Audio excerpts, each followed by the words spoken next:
In this tutorial, we'll have a look at using the Rhino record keeping features. That's where we can create invoices in Rhino and also track your expenses. We'll use this information to automatically populate your VAT submission. So if you've got invoices entered into the system and expenses, all you do is you click on the MTD VAT menu. If you're connected to HMRC, it'll automatically pull through all your previous VAT submissions. And to submit your VAT return, all you've got to do is click on Make Submission, and Rhino will go through all of your invoices and your expenses, and it'll automatically populate the 9-box form for you.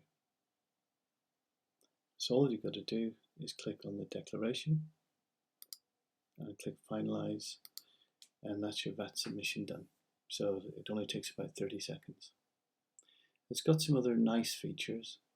So if you didn't recognize any of these figures, then what you can do is you can click on the transaction report, and that will show you which invoices and expenses were included in this VAT submission.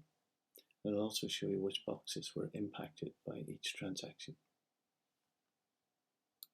The other advantage of the transaction report is if you're ever subjected to a VAT audit, then you can go to any previous quarter, click on it, and have a look at what transactions were included in that VAT submission.